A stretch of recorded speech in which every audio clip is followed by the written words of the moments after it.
22 to 23. What do people get from all the toil and anxious striving with which they labor under the sun? All their days, their work is grief and pain. Even at night, their minds do not rest. This too is meaningless. May mga tao, hindi lang sila aware, hindi sila conscious, but they maximize pain, not minimize. Matutulog na lang sila, makikipag-away pa kung kanino through the phone or the internet, di may baon-baon silang pain sa paghiga.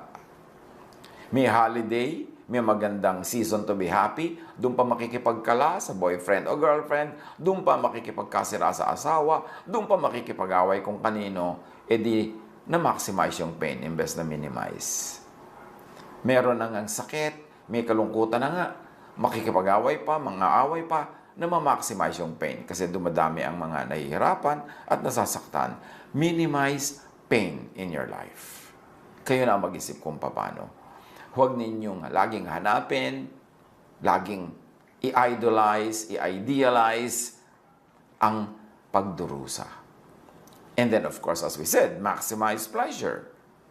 Proverbs 10:22, the blessing of the Lord brings wealth without painful toil for it. So, kita nyo, ang gusto ng Lord talaga, mabless tayo with wealth without much pain. If possible, in a painless way. Yun ang kalooban niya para sa atin. So, maximize your pleasure. Pag may ibinibigay sa yung pleasure ang Diyos, huwag kang mag-guilty. Enjoyin mo. Learn how to share, but then enjoy your part of it. Psalm 16:11, you make known to me the path of life.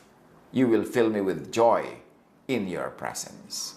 Ganun ang Diyos, mabait. With eternal pleasures at your right hand, dagdag pa ng Psalm.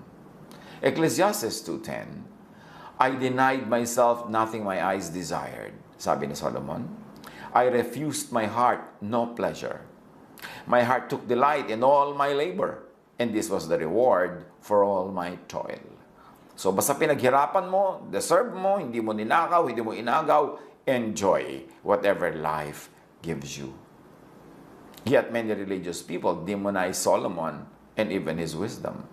Kasi ang gusto nila, suffering and pain, ginaglamorize nila, may premyo ka sa langit pag nagdusa ka, sa langit ka na mag-enjoy, huwag dito sa lupa. Kung ayaw ng Diyos na mag-enjoy ka sa lupa, bakit ka niya binigyan ng mga nerves and nerve endings for pleasure?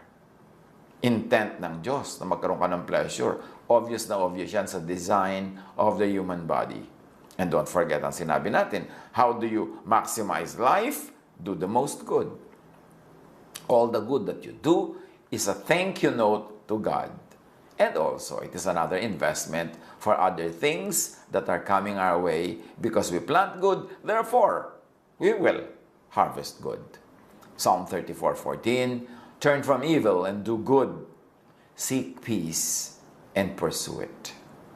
And Galatians 6:9, let us not become weary in doing good, for at the proper time, we will reap a harvest if we do not give up. Gumawa ng mabuti para umani ng mabuti. At huwag mag-guilty na pag gumagawa ka ng mabuti, meron ka ring iniisip na aani ka. Kaya ka nga nagtatanim para umani. Hindi ka dapat mag-guilty for that. Natural lang yun. So, huwag magsawa sa paggawa ng mabuti dahil ang lahat ng ginagawa nating mabuti, babalik din sa atin. At kung hindi man bumalik, nakagawa tayo ng mabuti dahil na-advance na yung buti na ibinigay ng Diyos. Doon tayo kumuha ng lakas para gumawa ng mabuti. So, pasulitin ang buhay. Fill life with happy periods. Childhood, youth, early adulthood, senior years, retirement, and all that. Fill life with happy years, months, weeks, days, hours, minutes, moments. Hanggang kaya, magsaya. Umimbento ng saya, gumawa ng saya, gumawa ng ginhawa, gumawa ng kung anong masarap, lasapin ng masarap. Yun ang magandang kalooban ng Diyos para sa atin. Hindi niya tayo nilikha para pagdusahin, para pagtiisin at para pahirapan. Hindi sa dista ang Diyos. So huwag nating isipin na yung itinuturo ng maraming religious thought na magdusa ka, magtiis ka, yun ang kagustuhan ng Diyos. Madalas yun lang ang gusto ng religion kasi gusto niya yung mga non-complaining, non-stop workers for religion, kaya ginaglamorize ang pagdurusa. Pero ang Diyos, gusto niya tayo nagpapahinga, tayo ay nag-enjoy. And help others do the same with their lives. Enjoyin mo ang buhay na ipinapahiram sa iyo ng Diyos, at hayaan mo, payagan mo, tulungan mo pa nga ang iba na ma-enjoy din nila yung buhay nila na ipinapahiram sa kanila ng Diyos. Let spirituality and religiosity add to your enjoyment of life, not subtract from it. Huwag nating hayaan na ang ating pagiging relihiyoso ang magtanggal ng ligaya, ng sarap ng buhay. Dapat nga yung ating religious belief, yung ating spirituality, ang lalong maghanda sa ating puso at isip para tumanggap ng mga pagpapala ng Diyos, para ito'y makita, ma-appreciate at ma-share pa sa iba. John 10:10, anong sabi ni Jesus? The thief comes only to steal and kill and destroy.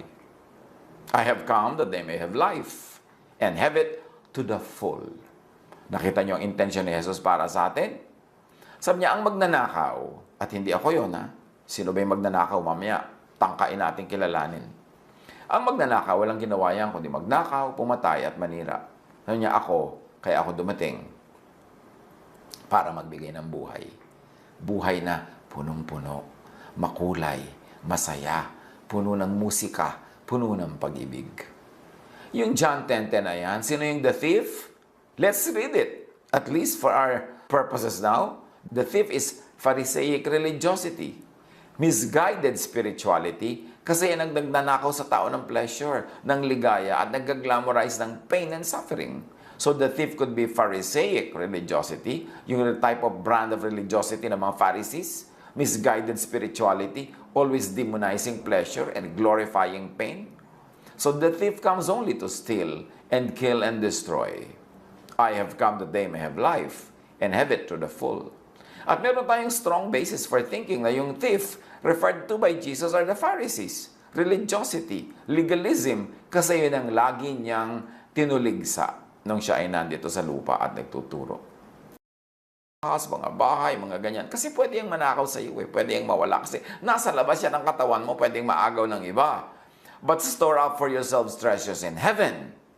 And if heaven is your mind or your heart, it means store up treasures for yourselves in your heart and mind, in your feelings and thought, in your spirit, inside you, where moths and vermin do not destroy, and where thieves do not break in and steal. For where your treasure is, there your heart will be also. In so many words, gather for yourselves treasures in heaven, meaning in your mind, in your thought, in your heart and feelings. Gather for yourselves treasures of thoughts and feelings that are heavenly, restful, peaceful, happy, contented, thankful, loving, forgiving, and accepting. In other words, kung mag-i-invest ka lang ng time, talent, and treasure sa mga bagay na nagbibigay ng kapayapaan sa iyong puso, nagbibigay sa iyo ng pahinga, nagtuturo sa iyo maging kontento, maging mapagpasalamat, maging maibigin, mapagpatawad, mapagtanggap sa kapwa. Kasi yun ang heaven. Yun ang kingdom of God. Yun ang mga katangian ng kingdom of God. Restful. So, imbes gathering for yourself treasures on earth, halimbawa, sobra kang gusto magpayaman, sobra ka nagiging sakim, sobra ka nang hindi nagpapahinga, nagkakasakit ka na, nalalayo ka na sa mga mahal mo sa buhay, wala ka na yung oras together, yun ang treasure on earth. Tapos nananakaw naman ng iba yun. Nawawala din yung ganung treasure. Sabi, huwag yun ang unahin mo. Ang unahin mo, payamanin ang iyong puso at isip ng mga kayamanang panglangit. Ibig sabihin, kapayapaan, katahimikan ng loob, kababaang loob, pagmamahal. So yun ang pagbubuhusan mo ng iyong time, talent, and treasure. Marami ka halimbawang oras kaysa ubusin mo lang yan ang pagpapayaman, although hindi man masama kung nasa tamang lugar at oras lang. Pero dapat marami kang oras sa pagpapayaman ng iyong puso at ang isip. Meaning, mag-invest ka in loving relationships. Magmahal ka. Payagan mong mahalin ka ng mga tao. Dapat marami kang oras na magpahinga. Kasi yung oras ng pahinga, na nakakapagbulay-bulay ka, nare-restore ang iyong health, nakakapag-relax ka with your loved ones, kayamanan yon, treasure in heaven. Kesa yung pera, nakikitain mo sa pagpapagod, sa paglayo sa pamilya, sa pagpapahirap ng iyong katawan, treasure on earth lang yon. Pwede ka magkasakit, mabawi yun. Pwedeng manakaw yun ng iba. Pwedeng nag-invest ka ng nag-invest, tapos nalugi, nawala rin. So ang sinasabi ni Jesus, ang payamanin ninyo ay ang kaharian ng Diyos. At ang kaharian ng Diyos ay ang inyong puso, ang inyong isip. Ang pagpapayaman dyan ay ang pagpuno sa inyong buhay ng mga bagay na nakakapagpasaya, nakakapagpatahimik, nakakapagpakalma, nakakabigay ng kapahingahan, at maraming pag-ibig. Gather for yourselves treasures in your heart, in your mind. Not treasures outside of your body. You may wear it on your body, but still outside your body, it can still be stolen. In other words, be rich in thoughts and feelings that are restful, not stressful. So kung yayaman ka nga, magkakapera ka nga, pero stressful, huwag na, piliin mo na lang yung restful. Kasi mayaman at mahirap, namamatay din. Hindi naman laging mas mahaba ang buhay ng mayaman. Pero kung namatay ka na agad, tapos yung buhay mo puro stress, kulang sa rest, di ba lugi ka? Matthew 11:28-30, signature mission ni Jesus and ministry. Come to me, all of you who are weary and burdened, and I will give you rest. Take my yoke upon you and learn from me. For I am gentle and humble in heart, and you will find rest for your souls. For my yoke is easy, and my burden is light. This is Jesusness. This is salvation. Salvation from the world. Salvation from stress, from anger. Salvation from strife. Salvation from war and warfare with many people. From competition. Salvation from a very hard and stressful life. See how Jesus emphasizes rest? At magiging restful ka lang kung hindi ka greedy. Kung hindi ka magpapadaya sa mundo na gusto mong puro kayamanan na pang material lamang, to the point na nagdurusa ka na ang iyong katawan, ang iyong kalusugan, ang iyong emosyon. Is it worth it? Marami kumisa nagtatanong sa akin, Tito, ang ganda po ng trabaho ko, ang laki ng sweldo, pero maloloka na po ako sa stress. O kaya masisiraan na po ako ng ulo sa intriga, sa dami ng gulo. Ano pong gagawin ko? Anong gagawin mo? Di umalis ka sa trabaho na yan, aanin mo yan, dami-daming pera, stress ka naman. Ang mahalaga, kumikita ka lang enough para mabuhay ka ng tahimik, ng may konting man lang kahit konting kasaganaan, ginhawa. Pero yung ang dami-dami mong perang nadadagdag sa kita mo, pero ang bayad naman, yung nasisira ang iyong puso, nasisira ang iyong kalusugan, nasisira ang relationship mo sa mga workmates, sa competition, and even with family, it's not worth it. Ang payamanin mo is the kingdom of God in you, your heart and your mind. Not your pocket. Kasi pinayaman mo yung pocket mo, napipila siya, nadudukutan, nawawala yung laman yan. Pero yung nasa loob ng puso mo, sinong pwedeng numakaw nun? Yun ang kingdom of God. Be rich in thoughts and feelings that are peaceful.